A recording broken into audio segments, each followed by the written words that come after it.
Hey Tophees. Today's guest is Amber. She has some credit card debt and will explore some creative options to increase her income and pay off her debt. If she can execute quickly, she can focus on her passion of helping others. If you enjoyed this content, please subscribe and share with others to help the channel grow. Thanks. I'm Topher and this is Financial Fit. Hi, I'm Amber. I am 26 years old. I live in downtown Los Angeles, and my annual income currently is like less than 10K. Are we halfway through the year? Uh, Oh, it's much less than that. yeah, we're 5 months in. So, I swear yeah. to God, it's like I haven't made more than $5,000 this year. Okay. So this is 5K. So maybe less than 5K in Yeah. 2023. Okay, awesome. Let's jump into the docs you sent me, and as we go through them, I'm gonna ask some questions, and we'll break down what I'm seeing. So you did Mhm. mention you had one of your checking accounts had some fraud, and there's a $4,000 balance on that. So can you give me a little background? Is it fraud and someone else spent 4,000, or is half of or that yours, or where's that at? So the credit card debt is all mine. Okay. There's the 4,000 that I showed you on Wells Fargo. My Chase bank account has almost 2,000 of credit card debt. Hmm. And then I just racked up my Navy Federal Credit Union $500. Okay. So that was all me. The fraud that happened was someone hacking into my iCloud account. And so they were using that to get some money out of my checking. But luckily, most of it's been refunded so far. And I'm just waiting for the rest to be refunded. So that was a good lesson in getting my like cybersecurity going before I have more money to deal with. Gotcha. No, not definitely. And Yeah. just to clarify, so the 4,000, is that debt or is that how much money you had in the checking account? No, that was just my straight credit card debt. Oh, it's credit card. Okay, so the fraud Yeah. was basically the credit card. Okay. No, they hit my checking accounts, but they closed my accounts. Bank of America closed the accounts after the fraud. Okay, gotcha. Okay, so this is Yeah. closed, but then you have, okay, so total you have about 6,500 in credit card debt right now. Yes. Okay, gotcha. Okay. So we're working on a plan for the debt. And then do Yeah. you have any other debt? We have student loan debt. I'm sure those payments are gonna actually be starting up again soon. Mhm. I need to find out my login information, Okay. honestly. But Not roughly, how much you think that student loan debt do you have roughly? the student loan. I recall it being at about 25,000. Okay, so Yeah. it's not too No crazy. more. It's still Yeah. something we gotta budget for in the future, but I think right now Yeah. it's all frozen right now, so we can Thank focus on God. that later. Okay. Um, the credit card debt's the main one, just because it's a high interest rate, and at Yeah. 6,500, you're probably paying maybe 100 or so each month in interest. So we Yes. probably need to try to get that down quickly. Okay. All Because right. my payments right now are like for the 4,000 credit card debt, that's like a minimum of $140 a month, but then they tack on the 100 interest rate. Exactly. Right. Okay. Yeah. Okay. So we'll dive into that more and help plan for that. Okay. So that's all the debt you have. Now let's go Mhm. into your expenses. So I see you have some like normal things. You got, you go to buy stuff at Amazon, Best Buy, Costco. You might have some beauty here, bed and bath expenses. So I think everything looks pretty normal. I think it's kind of up to you if some things are like essential or nice to haves. Um, Yeah. and I think it's not you don't splurge too much. I know you mentioned you might have splurged a bit more in the past, but it looks like you have it more under control. So that's really good. The main two things I want to ask you about was I see this charge for Joe's Auto Parks for like 112 a month. Yes. Hmm. And what is that for?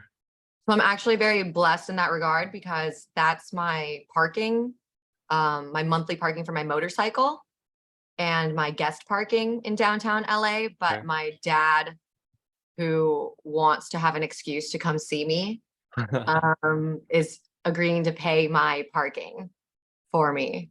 So that'll be reimbursed.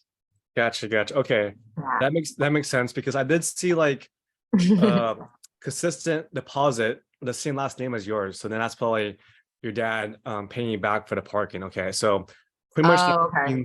yeah. So it's like that parking is a wash. So that's good. And then Mhm. I see a storage unit charge here. Oh my God. Okay, I'm glad we're talking about that. Yeah, that was rough. Of course, like public storage started me off with, I think we were at like about 100. And then of course, every so often they raise the rate. So I used to live in Miami, Florida, and I have a small storage unit, just like 5 by 5 square feet. And they're charging me that monthly at the beginning of the month for holding on to my stuff over there, which is like a piano and some clothes, a mini fridge, and some sentimental items. And this kind of shows my anxiety when it comes to money that causes me to procrastinate stuff because I've known forever that I wanted to get that stuff shipped out over here so that I can stop paying that storage fee all the way in Miami. And I kept pushing it off because it's kind of connected to my work. I make commercials for a living. Mhm. So I'll act in commercials where people reach out to me from agencies and they'll pay me like about $150 to $800 to make some commercials for them. But what I kept telling myself is, well, eventually, we're just going to do this ourselves. We don't need the agencies. If we go straight to brands and make commercials for them, we could be making thousands of dollars, which is true. Like instead of a few $100s, I could be making a few thousand for these commercials. And so I was like, great, we will hit up U-Haul and we'll offer them a commercial so that we can get a huge chunk, if not the whole amount, covered for moving everything cross country. So that's something that I've literally been wanting to do for probably like a year and a half. And I've put it off telling myself I don't have enough experience. I don't have enough experience to offer that. But within the past 2 weeks, so this is seriously like divine God orchestrated timing of you doing this video call with me because I've had like a mindset shift. So I finally started actually producing independently these commercials, and I have one that's almost finished editing. Oh, congrats. Okay, that's exciting. Thank you. Yeah. Thank you. It's for a perfume brand, and I feel good about it. I know it's good quality, and now it's just all about asking for the money, right? So now basically I need to ask and pitch to U-Haul or another brand in order to get that storage stuff out because I don't want to ask my dad for any more money. And I, like I said, have been wanting to do this a year and a half. So it's going to feel good if I just like finally ask, like, hey, can I make a commercial for you in exchange for shipping all this over? Because it's moving season right now. Like it's summer. People are doing cross country moves or college moves and that kind of thing. So it's kind of like now's the time. Yeah, definitely. Yeah, no, I have friends also make commercials or like influencers or what we're going to call it, and they Mhm. exchange some kind of service for a commercial, pictures, a video. So yeah, definitely that makes a lot of sense.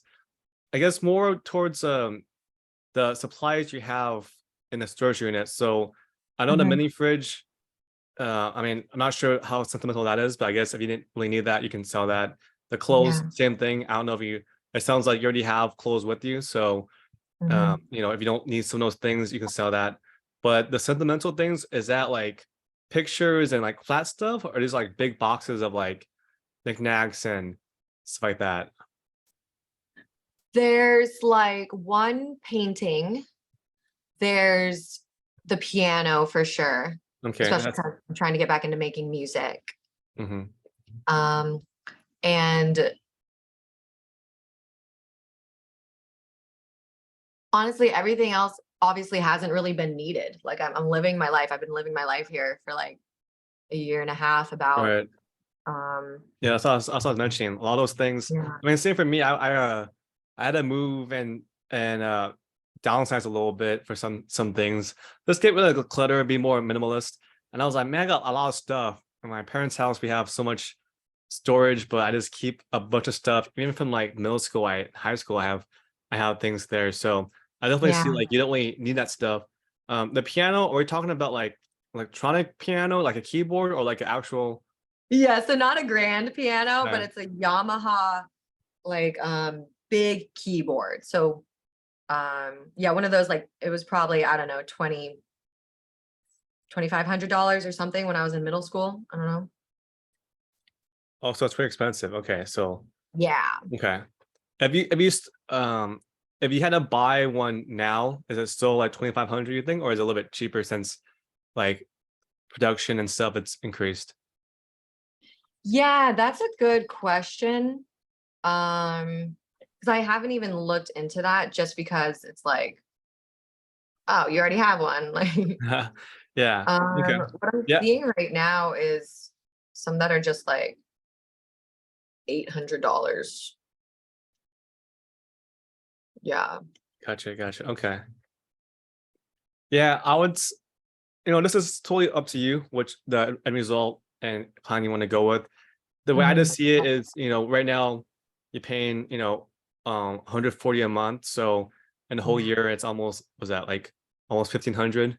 And then, Oh, uh, was it? And then the items in there, I mean, there's sentimental value for some items, but the rest of the stuff, it seems like the total was less than 1,000. I mean, the piano is probably the most expensive yeah. thing there. So I would say maybe a good next step would be, try to pitch U-Haul and moving companies, see if you can have some kind of exchange and if that works out. But if it doesn't work out, don't really count that as a failure. But Yeah. let's just look at like what's plan B, which to me, it could be something where the sentimental stuff you bring back with you, like you put in a suitcase, you bring it back to LA, Mhm. and other stuff you just sell. And if you want a piano again, then you can just buy another one. I mean, the Mhm. past year and a half, you haven't really played the piano, right? So Mhm. that's something where if you really want to pick it back up, you can uh just buy another one. Yes, you might have a slight loss if you sold it, and then you buy one, it might be a little bit more expensive. But when you're looking for something, you're not in a huge rush. You can negotiate. You can maybe find a friend and they're just like, oh, I'll let you borrow this because I don't use it anymore. And there's a lot of different options that way. But from a financial standpoint, the cost for the storage unit and the value of those items, if you sold it, pretty much canceled out probably by the beginning of this year. So um, that with the credit card debt you racked up, we're just trying to cut down any expense that you have. And it could be something where, say you sold everything, maybe you make, I don't know, a few, like maybe, I don't know, maybe 500, 1,000. I'm not sure how much clothes you have and, what you can get for the piano and the mini fridge. But say you sold all of that, you might get 500, maybe $1,000 and put that towards your credit card debt because Mhm. you're paying so much interest for that.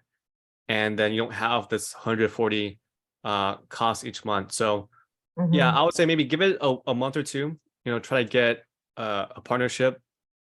But if you don't, then I think in two months or so, maybe consider selling the stuff and closing the storage unit Yeah.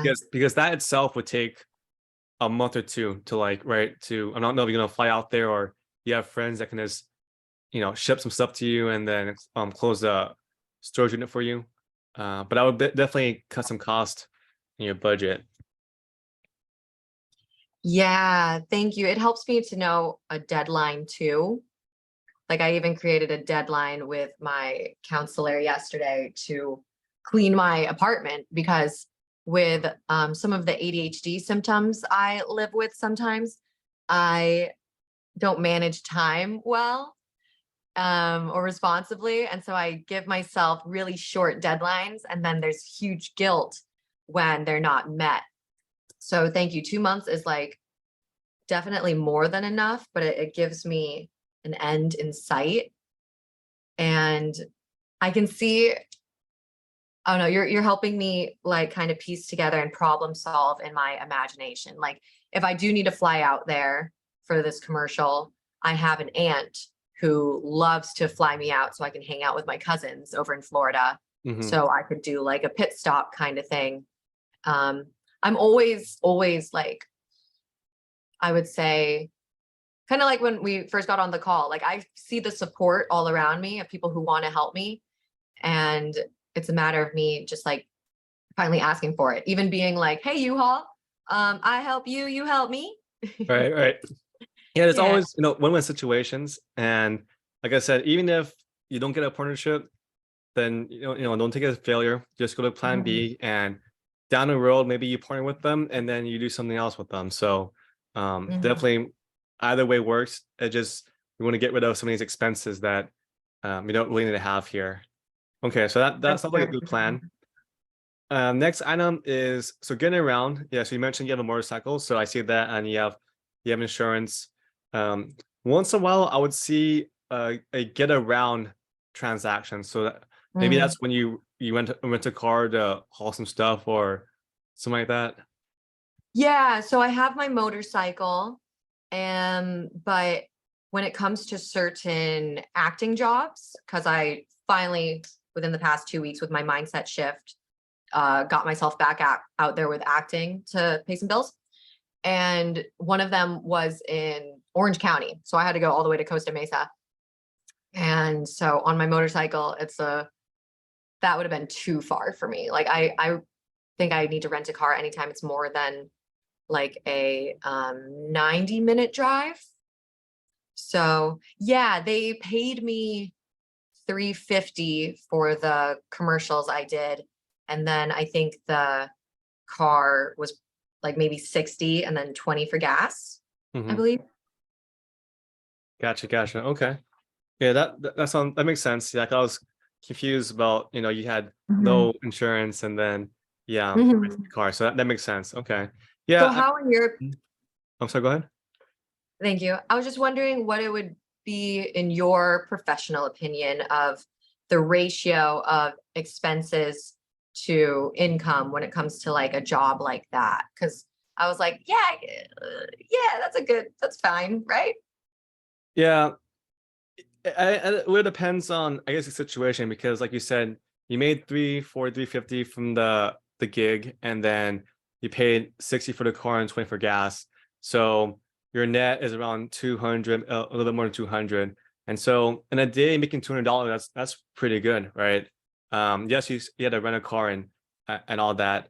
Um, yeah, I don't know if I would have changed too much on that. It sounds like it's once in a while you get a gig and you do that, and Mhm. maybe from that you get more gigs or you network. Mhm. I think Yeah. for the car rental, I think yeah, I use Turo personally, and Mhm. get around, it's probably the same pricing for LA. So I would say the ratio, it's not the best, but you still made money. And I think as you Mhm. get more and more jobs, then you'll be able to pick and choose. And then from that, you just pick the Yeah. ones that are closer to you. So I think for now, that's fine. But if it's a year trying to do this and you're still renting the car every month, and Mhm. you're making less and less of a margin, then it's time to reconsider the best plan.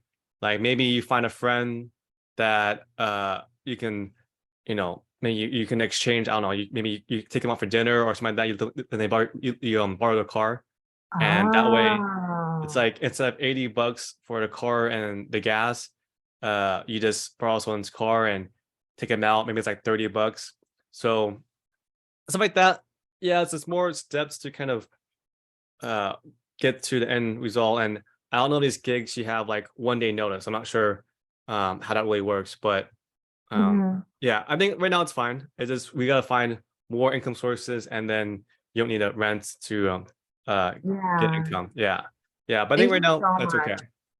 Yeah. Yeah, I have friends who would like for sure lend me their cars and not even want me to buy them dinner. And I've never thought to ask about that because I'm probably going to blame it on like some old trauma, but like I've never had my own car. So I've always had to like ask my dad if I can borrow his. And sometimes he would act like it was ridiculous for me to ask. Right, right. I was No, like, I felt the same way. Like when I was yeah. out of college, I didn't have a car either, and my parents are like, "Oh, like we'll figure it out." And I'm like, "What does that mean? Like, do I have a car or not?" And no, it's definitely really tough. So the parking, so you have a parking spot for your motorcycle, and that's also the same size to park a car. So how often does your dad come and use a spot? Is it like every month or? Yeah. So the thing with the parking garage is that my the motorcycles are allowed like a $20 discount. So I believe for cars it's 132 a month. And so for motorcycles it's 112 a month. Ridiculous, right? Right. And That's LA. so, yeah, that's downtown LA for you.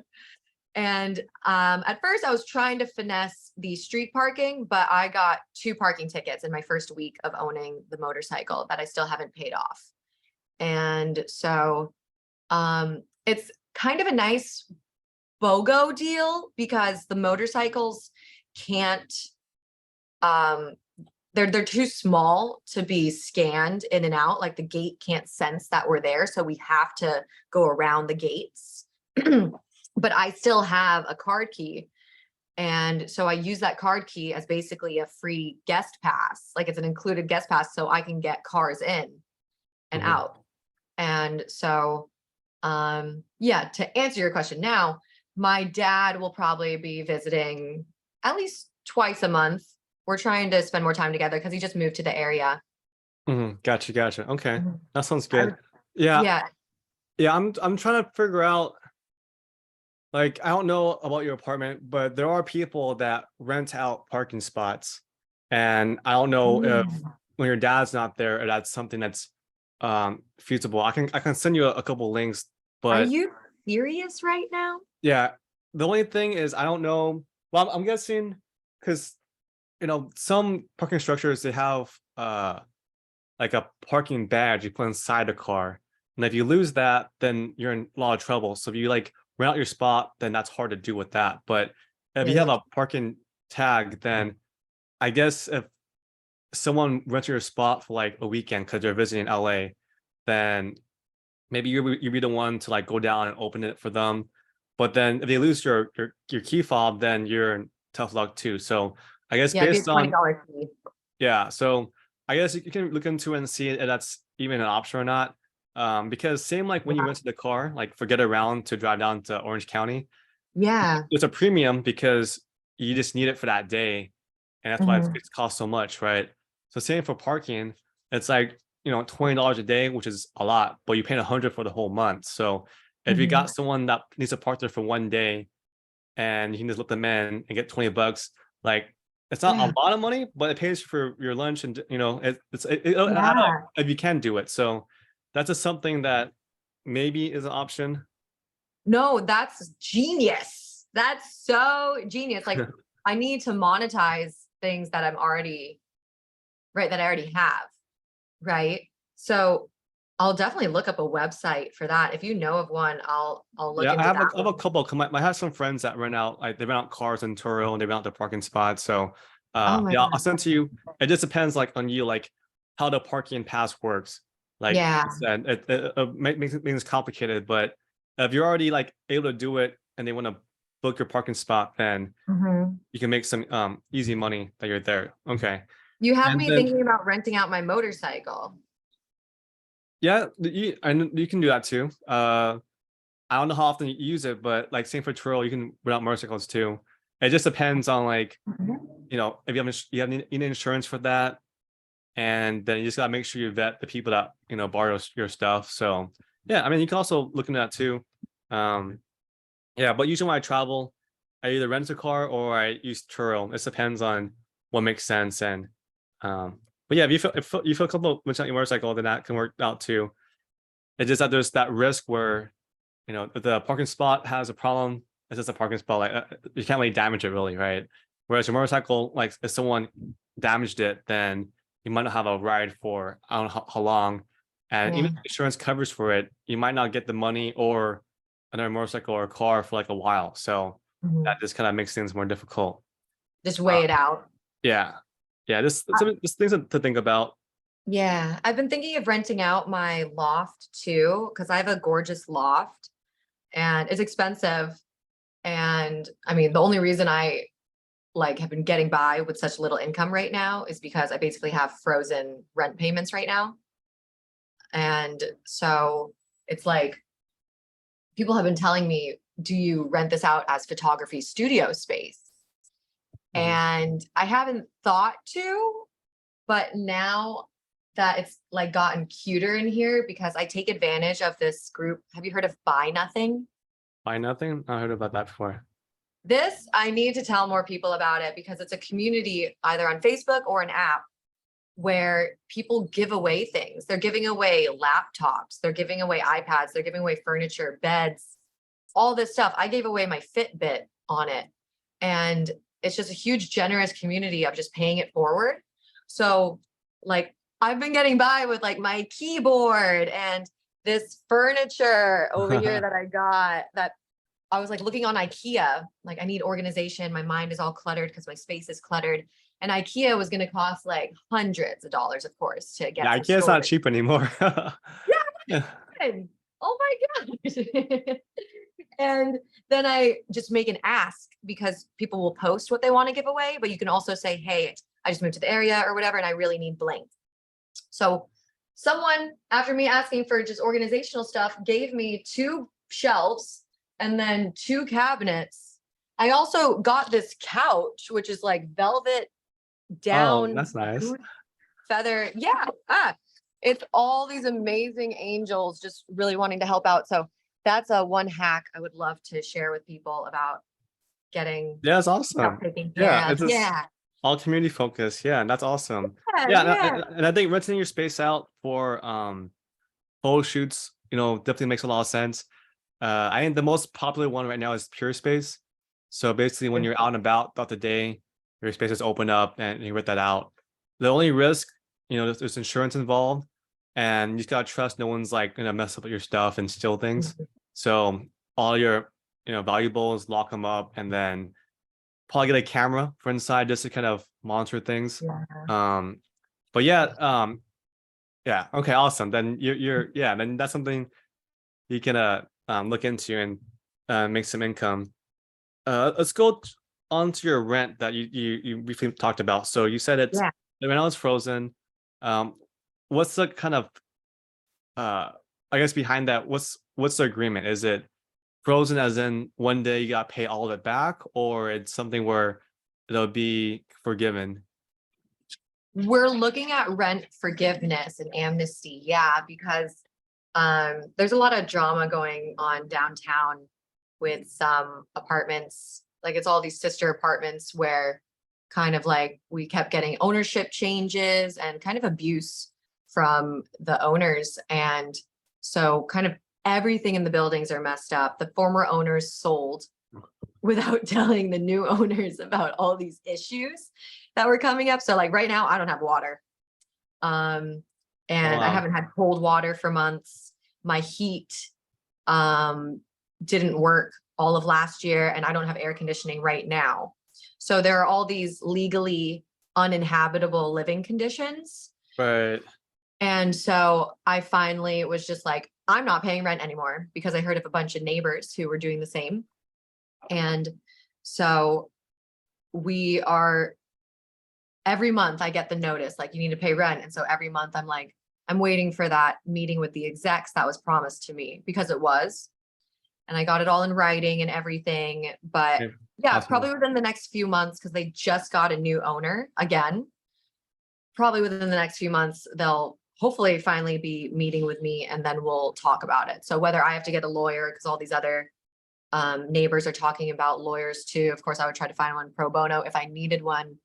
But yeah, definitely going to be getting some rent forgiveness in exchange for the lack of the required the the amenities that I have a right to. Right, right. The No, lack definitely. thereof. Yeah. Definitely. So it's good you have in writing, communication about the exec meeting and whatnot. But do you have in writing all the times where something was not working? So the heater was not working, water's not working. Do you have all that in writing too? At least in emails I or Right. So there are a bunch of emails that are recorded of me kind of starting from the beginning of when I decided that this was actually a legal issue. So that would have been like January of this year, okay. when I was like, okay, you guys do have a record of me constantly asking for heating repairs all of last year and AC repairs and everything. But now I've realized this is actually like legally uninhabitable technically. And so I do have it in writing since January of every time something's gone wrong, where there were leaks, there were floods, Okay. it was crazy stuff. And yeah, so I'm hoping that would suffice, because it's like a mix of records. But I could, do you think, maybe get even more organized with it? Okay. Yeah, definitely. I think everything in writing is good. For everything, all the complaints. Even if you already told them like, oh, this is not working, like in January, it'd be good to kind of remind them each month. Um, and just yeah, some kind of trail for that. In Hmm. terms of the lawyer, I think it'd be good if all your neighbors, you know, either have like a group chat or something to kind of align on Yeah. the lawyers and the legal part down the road. Because what could happen is the execs wake up today and they say, "Oh, like, we want to rehab everything." All tenants gotta, kick out because it's not, you can't. It's not. There's no water. There's no heat, and Yeah. you all might be just kicked out, and you might be forgiven the rent. The rent maybe not, but at least you have this documentation to protect yourself. But like, say you didn't move out, then now you're gonna be at somewhere that has ideally water and heat and all this stuff. But then now you have a rent payment, so it's kind Mhm. of your situation. Like, yeah, you get like kind of free rent maybe if it's forgiven, but there's a chance that like they tell you, oh, you guys gotta move out. Like this is not safe. The health inspector came and wants to kick you all out, and so yeah. So the main three things: get everything in writing. If you get something in writing in January, get something in writing now, because maybe they might say, "Oh, we fixed it in February," and then this girl never complained again, and they assume, okay, then this probably was fixed. So Mhm. all the complaints you mind, and then the neighbors, yeah. I'm not saying you gotta put a lot of work to organize everything with the neighbors, but at least kind of compare notes, have all their contacts, because when you do need a lawyer, maybe you get one that's pro bono. They don't charge as much, but they might. And if you have multiple neighbors to split it, then that's ideal. I used to kind of front the cost, and then hopefully after you win the settlement, then the settlement would pay the rest of their wages. So it'll just depend, but just to be prepared, because the Yeah. situation's unique. Like I have friends that they own apartment complexes and they deal with stuff like this as well. And everyone handles it very differently. So you might get someone who's chill, you might get someone who's not as chill, right? So it'll just kind of depend on that. Yeah. It's been pretty chaotic. Thank you for laying that all out. It is kind of I mean, it is in the works. There are a lot of individual court cases going on right now that they're probably distracted by. Because I'm kind of like passively sitting here, like honestly trying to secure my bag before whatever happens. Right, right. Um, but I'll continue with getting everything in writing. I just talked to them a couple days ago in emails, so they're probably trying to start tracking me down. Um, Okay. but yeah, one thing kind of keeping me calm through all of this is knowing that with this commercial work and like thousands of dollars that could be coming in with just like one or a few videos, is what's got me like, even if I had to pay the full, even though I know I'm not gonna have to pay the full amount, it's like I'd love to be prepared to. Right. No, Yeah. definitely. Yeah. Just be ahead of the game. You rather have abundance than be a little tight on some Yeah. aspects. So that's a great mindset for that.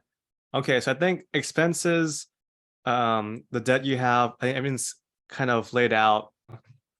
I've noticed I kind of get like the emotional spending, that happens. Like people do Yeah. retail therapy. Yeah.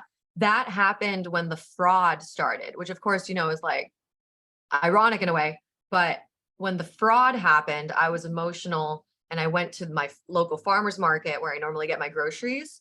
But I Hmm. started buying things that were like not necessities. They were like, this will be nice to have right now while I'm going through this. And it also supports a local business. So that's how I like rationalized it in my head. But I Right, even right. got like, I bought this $20 candle because it said spoil me on it. And I was like, yeah, that's the attitude I need right now, Amber. Spoil yourself. You don't need anyone else to spoil you. Go make your own money. Go spoil yourself. And this is embarrassing.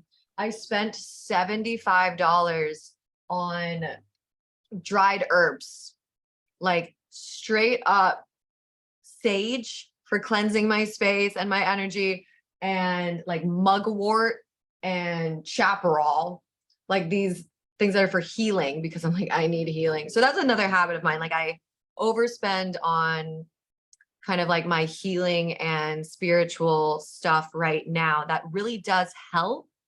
It's just like, do you need that now? Maybe not. Yeah, Emo- definitely.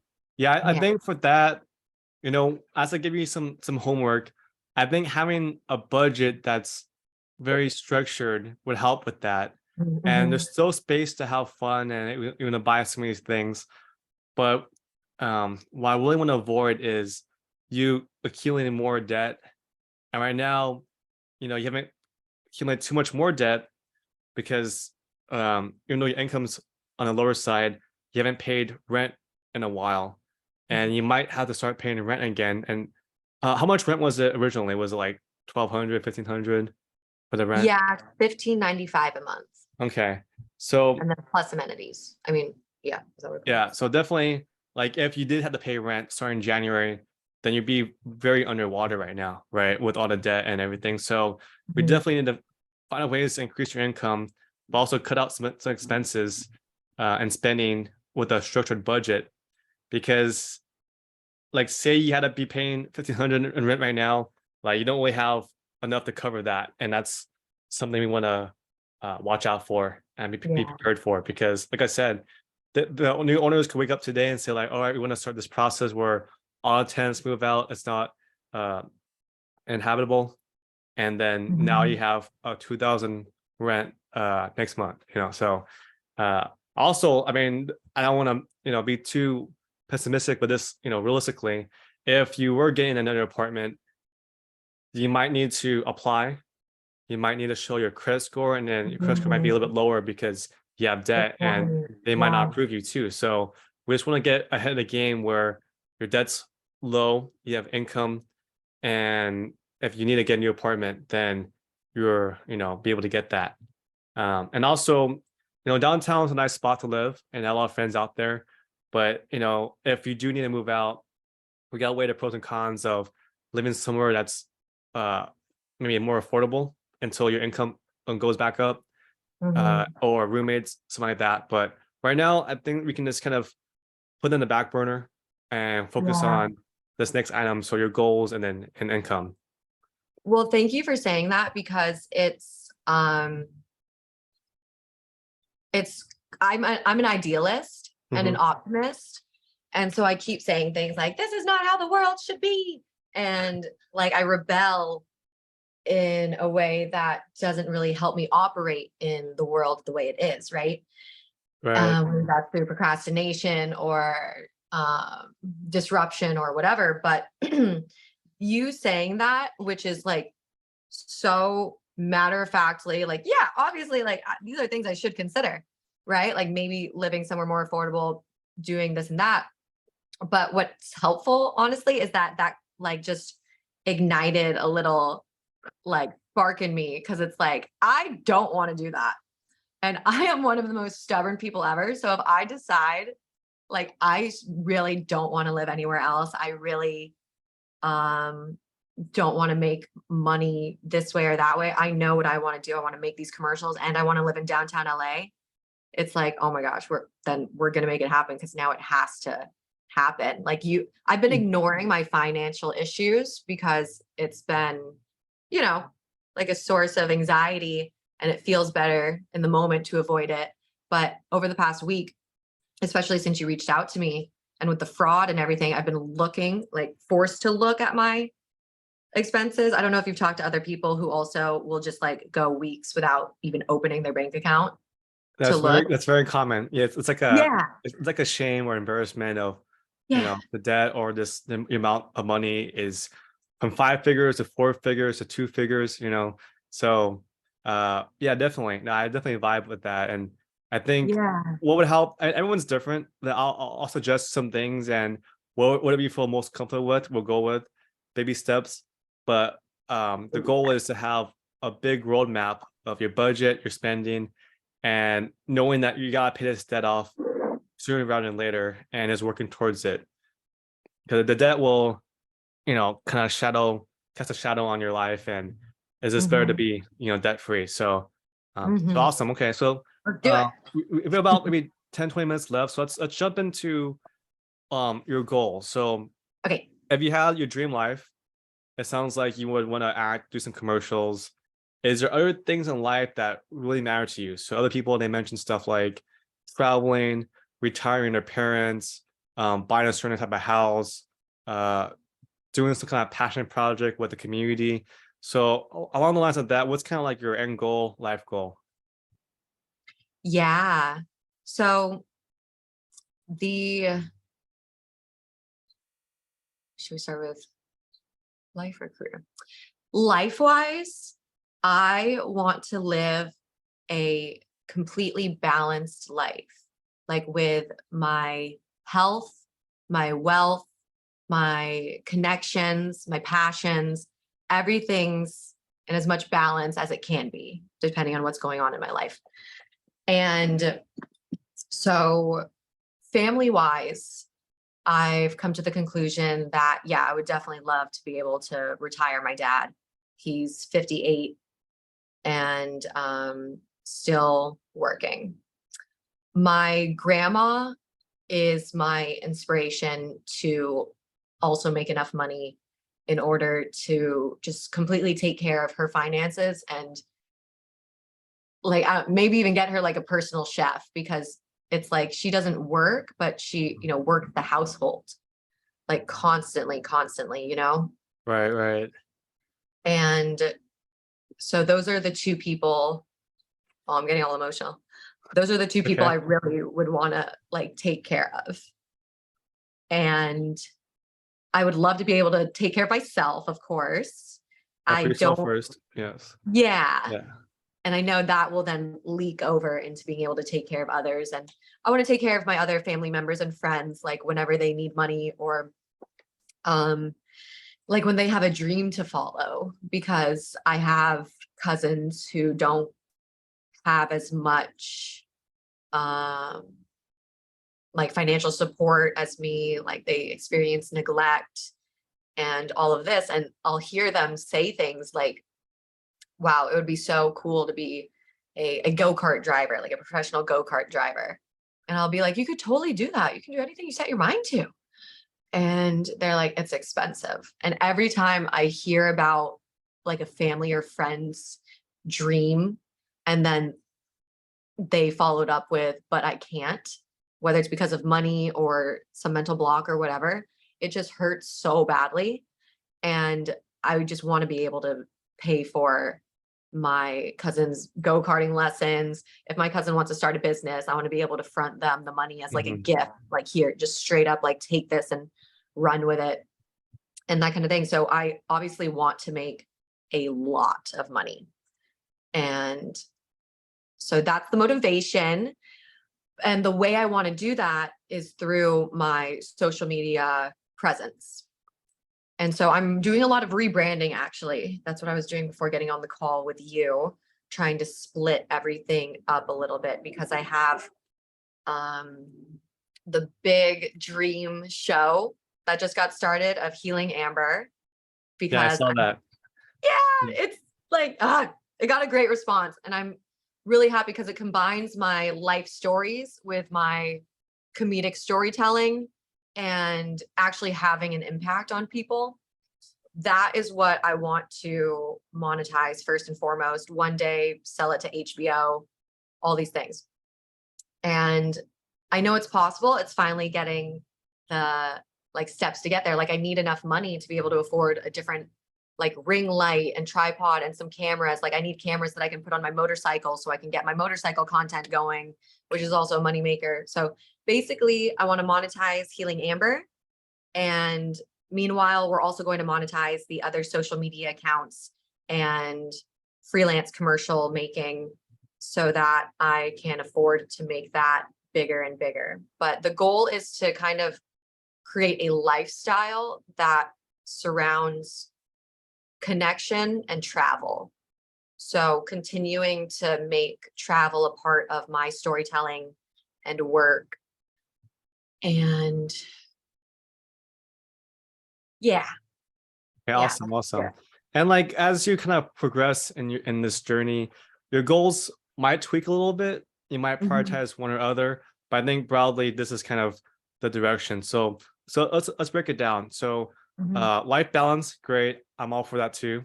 Not just financially, but also health, mentally, physically, all that. Family relationships, that's all very important. So it's good, you know, you're selfless, trying to help your family out. And so that can be, you know, one of our main sources for motivation. Now, for the two income sources, it sounds like it'll be social media and some content creation, and that might take a little bit longer to monetize, but it can make a lot of money down the road. And then the commercials and acting, maybe that's more the short term, bringing money in. Does that sound about right to you? Yeah. Okay, awesome. So I know when we were talking earlier to yesterday, you were saying, you know, how can you kind of structure your day to be more efficient, how to kind of make a business plan. So we can kind of touch base on this right now. I'm not sure if you already have a business plan and you can send it me later on, but it sounds like you kind of know where things are and you know, you're managing time. I would say there's probably everyone can be more efficient with their time. But I think the main two things I would share with you is one, you know, being an entrepreneur, your day is not always structured. You might wake up Yeah. and then, you know, you'll be like, oh, I feel like doing this today. And it's all creative. That's why entrepreneurs like to do that. Versus a job, it's like, oh, you'll be online for the meeting at 8 o'clock or 9 o'clock, and then you work, take a lunch break, you work until like 5 or 6, and then you clock off. That's kind of the structure with the job.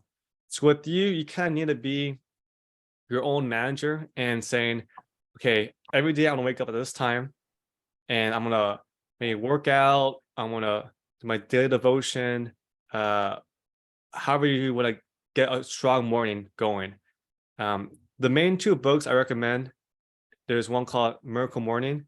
So just the routine we wake up to, and from that you start your day very well. So people do like they read for a few minutes, write a little bit, work out, and then it kind of starts your day off on the right foot. Tied to that, there's a book called Atomic Habits, and that's just kind of like you stacking Yeah. habits and working on all these things. Now, you could read the book, or you can just Google it and just read a summary. It's like a 4 minute read and get the takeaways. And if you want to like, you know, learn more, there's YouTube videos of the summaries and like how to practice it. And you could probably do both of them within like an hour or two and get the gist. But for a lot of entrepreneurs like myself, you kind of need to wake up with kind of a game plan for the day. So wake up, same time. For me, I try to wake up at 6:30. Sometimes I have late nights and it gets pushed back a little bit. But waking up during my quick workout, you know, drinking some water and kind of starting your day off right. And then kind of make your own schedule on how you want to do things. Like if social media creation or content creation's best in the morning, then you got to block off morning time for it. So say you wake up at, you know, say 7, you work out a little bit, drink some water, and then 7:38 you're ready to go. And if that's the best time for you to be creative, then 8 to like 10 or whatever, you got to like block all that time to work on one of your projects. And Yeah. try to break it down by not like 4 hour chunks, but like even half an hour or 1 hour chunks. 2 hours at the most if it's like a bigger thing. But what you want to avoid is thinking you have a lot more time than you really have. So Yeah. kind of breaking it down in a schedule, and you can kind of shift things around based on if you have like a hard deadline for something, you put more work towards that, or so you got to drive to Orange County for something, of course your schedule changes. But that's kind of recent structure to your daily life. And then in terms of how to keep more accountability for yourself, there's two main ways I would do it. One is you have some kind of what people call a habit tracker. So habit tracker Mm, is basically like, say for social media, to say you want to try to get like 100 new followers each day, and you work backwards. Okay, how many posts do I need to make to get 100 followers? Maybe it's 10 posts, and you work backwards. Okay, how long does it take to make one post? And you're like, oh, it's half an hour. So you say, okay, every day I'm gonna make 2 posts, and hopefully that makes 10 uh 10 new followers. And then from that, I'll hit my goal of 100 followers in that week. And then from that, I'll grow the brand and all that. So kind of breaking down the habits of how many times you gotta make content or interview someone, uh, reach out to someone. That's kind of one way to think about it. The other way is also, it's kind of similar, but for commercials. I'm not sure how you're getting gigs. It sounds like sometimes you reach out and try to collaborate. Other times, maybe you have them reach out to you because you have a bigger branding. I'm not sure if there's like agencies or like not like gig listings where you can apply to. I'm not sure how that works, but um, you should probably need to you probably want to expand and try different things that you haven't tried right now. Because like you mentioned, in this year you've grossed about 5,000. So if you did the same exact thing in the next 6 months, it might be 5,000 again, which based on your expenses is too mhm. low. So kind of keep the mind open on what else can you do. So maybe you have friends, you might have mentors, counselors, peers that you can say, oh, I need more commercial work. What can I do? Maybe they tell you, oh, go to this networking event or go to his website, start applying to things. And maybe it doesn't work out as well, but maybe there's a couple that work out better. And then just put more eggs in those baskets and try to get more income. Because I think short term with the acting and commercials, it looks like if you get some good traction, you can make a couple of thousand from a few, commercials. And say you get a handful of those each month, it could be easily like 5,000 in a month. And from Yeah. that, that's a good income for the expenses you have right now Yeah. and pay off the debt. And then on a side, building up your bigger plan with your communities and social media. So that's kind of where I would do it, kind of split between those two goals. And of course, that big passion goal is going to take a lot of time to build up, but we still need to have some cash now, because if don't see any more money coming in this year, then you might get in a squeeze with maybe having to pay rent again, and maybe your credit card debt is not frozen, and then now you have 3 to 5 thousand in bills again each month. And so we Hmm. try to get that income up as soon as we can. So in terms of the habit tracker, say you find out that every 20 people you reach out, if they need a commercial, you get 19 no's and one yes. Then Hmm. okay, I gotta contact 20 people. And if you need to have X number of jobs, then you can work backwards. That means you gotta reach out to 20 people every day, or to 50, or maybe apply to more of these gigs online. Like whatever you find out is working best, then just put more effort towards that and try to get more gigs, and then income will go up with that. Um, but yeah, I mean, I guess for these two, the business model is, I think it's pretty straightforward. It's just, I think, more the mental aspect for you to keep working towards it and having goals that you work on it every single day, or not. I mean, you can take days off Yeah. here and there, of course, but we don't want to go through a whole month and then your excuse is, oh, I was just kind of tired. I didn't, feel motivated, Yeah. because, like I said, your expenses might pick up again, and we want to avoid more debt on that front. So I guess Yeah. I spoke a lot. So in terms of the social media and then commercial, do you have any questions on it or anything? Like, what's your thoughts? Well, firstly, thank you, thank you, thank you, thank you so much, Chris. This is like exactly what I needed to hear. And it feels so doable. That's And awesome. Okay. yeah, Yeah. yeah, it really does. Because I know I've been a part of your financial connect group for now 3 rounds. And I guess third time's the charm, because it's like now I actually feel capable and want to get this financial homework done. So I do have a habit tracker for like my health stuff, like Uh-huh. wash your face, take a shower, Okay. Yes. Yes. That's all the same that. exact thing. So habits for the Yeah. health, but now for your business, and Yes. this Yes. doing Yes. it Yes. every day and checking those off. And like it depends on what works for you. Maybe you need to have a habit tracker. Maybe you got to time block your Mhm. days. Try both, see what you like, and then whatever is more efficient, just go with that. Probably the maybe like a slight combination of the two. I'm gonna, of Yeah. course, try both of them. How many habits do you recommend having maximum so I don't get overwhelmed? Yeah, it really depends on what you think's needed. Like you might have your health habits before Mhm.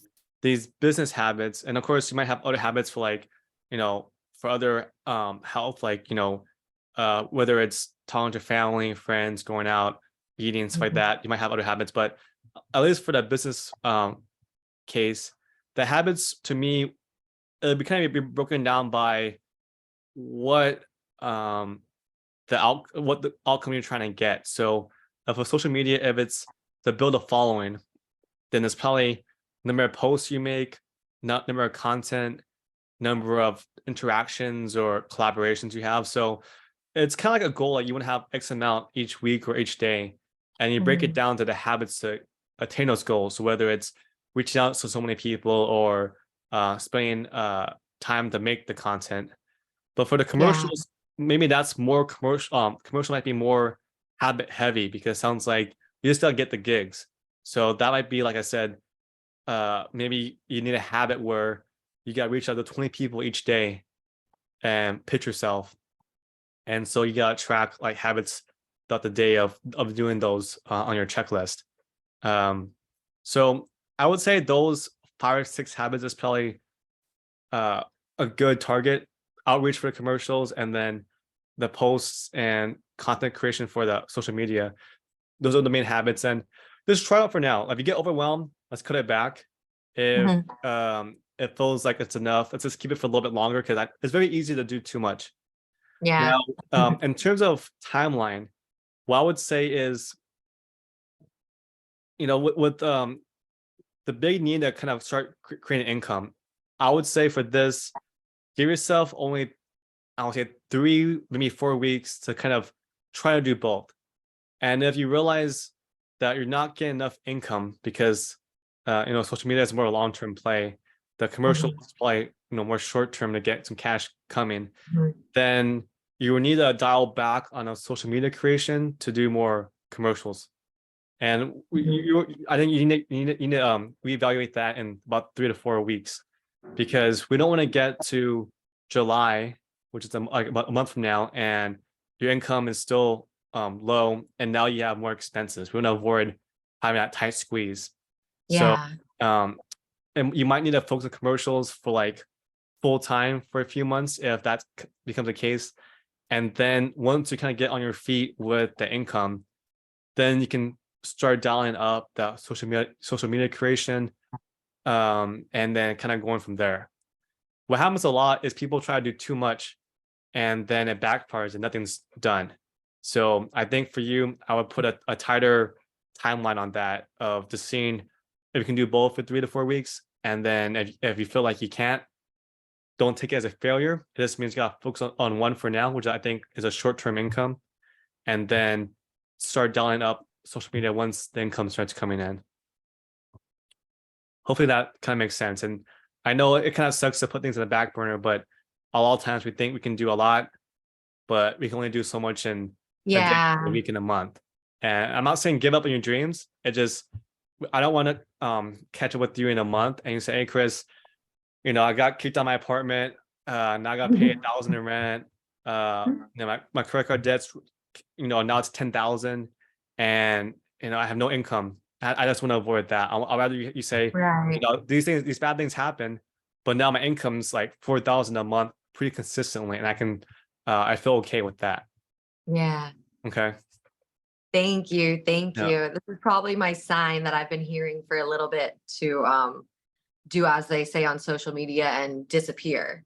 Like straight up, maybe I need to put my social media stuff to the side, just like temporarily, maybe for like the first 2 weeks, set that aside and just do 2 weeks of commercials. And since that is what I keep saying, like, I know it's thousands of dollars that are just waiting for me to be like, hey, I'll make a video in exchange for that. Thank you. Yeah. So you got my wheels turning about what's going to work best for you right now, Amber. Yeah. And And the thing too is you might focus on the short-term income with commercials, but you might be surprised and be able to use some of that content for social media. And then Mhm. it's kind of, but you just got to prioritize the income, I think, for now. And then kind of be creative with that, which you're a very creative person. So I think you find a way to reuse some footage and maybe film some stuff that's easy. And your speaking voice Mhm. is very good. So I feel like even you had a commercial and you just like made that content and then you just spoke over and so here's what I did, and you just talk for like a minute and then post it. It's Yeah. a quick, it's an easy post for you, I feel like, and you can get some content out there. It's being creative with it, but um, at the same time, being realistic where we might need to dial back and focus on income for now. Yeah, thank you. I'm also probably complicating things in my head too much. You're like, I can make quick and easy commercials, and I've done it before when Mhm. it's a legitimate product that I love. And I just posted about it, and a friend was like, sold, literally ordered, sold. And it's like, I was just doing that to be funny. So now you're helping me get in the mindset of just Yeah, doing the fun, quick, funny yeah, commercial. yeah. Keep it simple, and then just be creative. Like you only have so much time in the day, and Yeah. just try it out for, like I said, a few, like 3 or 4 weeks, and then pivot, and then yeah, then we'll catch up later and see where you're at. But Yeah, I'm excited to update you. now I'm excited. I think we have a really good plan. We just gotta make sure we make progress, every day, every week, and we gotta take a break. And then when you get burned out, definitely, you're trying to be on your own, get the debt, and these are very big goals. Um, just gotta stay focused on it, uh, and you're get there. But before we end, were there any other questions or things that I should know about? And of course, I'm gonna send you an email with, next steps, homework, some thoughts. Thank you. One last thing. Yeah, because I'm sure you could give me some good insight on this. I negotiate a lot for myself when it comes to these commercial gigs because, as you know, writers right now aren't being paid what they're worth, and talent, models, and actors aren't either. And there's a strike that's going to come soon from SAG. But I have talked to a lot of friends, and I'm one of the only people they know who like actually will ask these casting agencies for more money. I'm so recently my technique has been to basically say like, I really appreciate your offer, but I think that my talents and my portfolio is worth this much money. Hmm. And so sometimes it works and sometimes it doesn't. So I just was able to get one from $300 to $500. And Awesome. yeah, I know, Yeah. right? Like I have money, it's like gradually coming in. And this other one, which was like a Chevy commercial, I asked for more than the 300 they were going to offer me, which was like an 8-hour shoot, but they couldn't do more than 300. So it's really hit or miss. It's crazy. Like this $500 commercial, it's going to take me 1 hour. So it's very erratic. But what is your technique for negotiating maybe like these freelance positions? Yeah, definitely. I think it really comes down to, as there's more abundance and more options, then you can say no to things.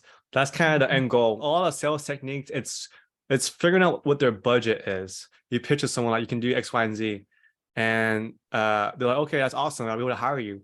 And you say, okay, well, what's your budget? Because based on your budget, I can do this level of quality or this, but still be good because my name's gonna be on it. And when they give you their budget, they might say, "Oh, our budget's 3,000," and you're like, "Oh, okay. Well, for 3,000, I can do these things." Or they might say, "Oh, our budget's $500." You say, "Okay, well, for 500, I can do this." If you're able to discuss more in the beginning on, "Hey, like, what's your budget?" Because I can do like really cool stuff, or I can do this, very basic stuff. It depends on like what your budget is. Then it opens up the door up more. So that's kind of where I kind of would start it, and it really depends on the person and your interaction and relationship. But doing that, like you'd be surprised. Like maybe everyone's lowballing, saying, "Oh, our budget's 300." You say, "Okay, for 300, I can only do this." But if they say, "Oh, our budget's like 10,000," you're like, "Okay, well, with that, I'll need to I'll do hire a some people." backflip. Yeah, you hire some people and you get some cool CGI and all that kind of stuff. Then Yeah. you do that too. And that's about I'll kind of do it, because you'd be very surprised that a bunch of people, the budget's only a couple $100, and then okay, you do that, you spend an hour, get to them, they're so happy. They might, and others will be higher. I think the second thing is, like I said, like going back to abundance, like keep in touch with the contacts, uh find some kind of way to, like back to your habit tracker, like you reach out every so often, say like, "Hey, like, do you have any gigs?" And uh you know Wow. Yeah. at some point you can probably say stuff like, "I only take gigs that are 1,000 or more," and then Right. you start getting those better deals. And that's what happens. Like eventually, when you want to get to the point where instead of having 100, $300 gigs all the time, you find those like 5 or 6 big clients that give you big projects, and you might be on it for a couple of days, but then you get paid out like a couple of thousand potentially. And I'm not sure how commercials work, but that's kind of in the business world. You want to be more efficient with your time and the big fish versus all these little fish. Because little fish, Yeah. the budget's always going to be small. The big fish, the whales, like they got a lot of money. I mean, you look at anywhere, like you go, like you mentioned some car companies, and you mentioned like U-Haul, all stuff like that. Like they're like multi-million, maybe billion-dollar businesses, global, right? Like they have more than $500, definitely, Yeah. and they're gonna be used a commercial like 10 times, maybe this year and next year, like who knows?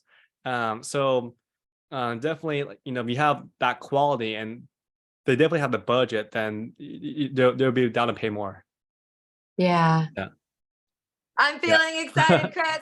I feel the abundance raining on me. Yeah, and yeah, no, I'm glad you feel good. No, I'm excited to see Yeah. what you do, Amber, because you have a good attitude, and I've known you for almost a year now. So Yeah. definitely, you're growing a lot. You got a lot of goals on your plate, and it's just kind of execution, just every day reaching out, and and then when you get to the point where, like I said, you have so much abundance, and they say, "Oh, our best is 300." You say, "Okay, well, I'm sorry, I only do 500, plus gigs now." And they're, "Okay, well, we can do 500 then." Then that's 500, right? So, yeah. But even once you get a couple of those 500 gigs or more, don't stop there. Just keep going, keep pushing, because Yeah. they have a lot of money, and they're just lowballing because you're just being too easy. You just say, "Oh, 300, okay, fine, let's do that," right? Yeah. Yeah. Thank you. Because sometimes they'll come back at me with like, well, the job posting said 150. And I had to say this morning, like, well, y'all, sometimes we don't get paid what we're worth, but I have to apply anyway. And so, yeah, you said the client loves me. So I'm just asking for what I think I'm worth.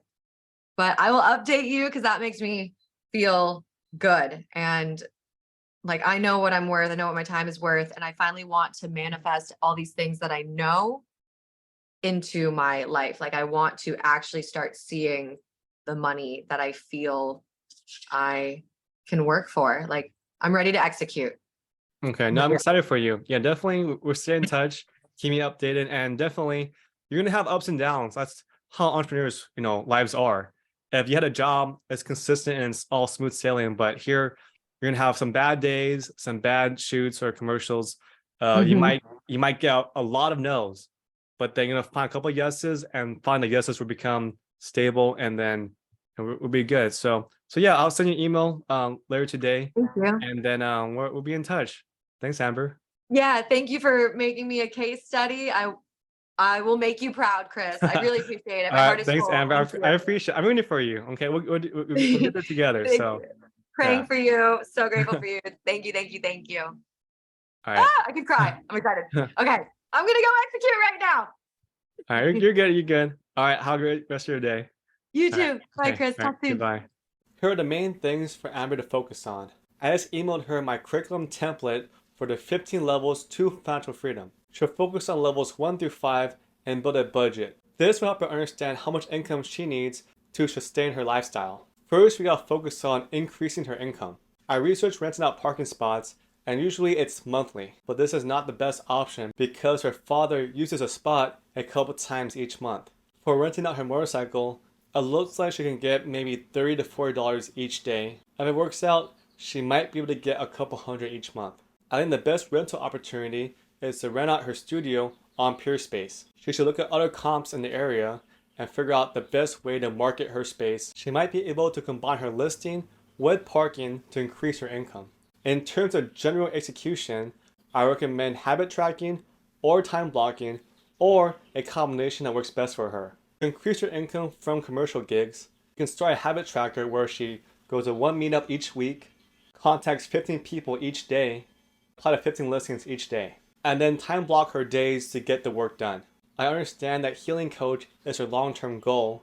In the short term, we gotta focus on income. She can give it a few months to do both social media and commercials and see if her income's high enough to do both of them. But if not, we need to focus on the commercial gigs to increase income. Lastly, we need to focus on reducing expenses. We need to avoid splurging and only buy essentials, just enough food, water, and other items needed for commercial gigs. Her storage unit is costing almost $1,700 each year, and the contents might be less than $1,000.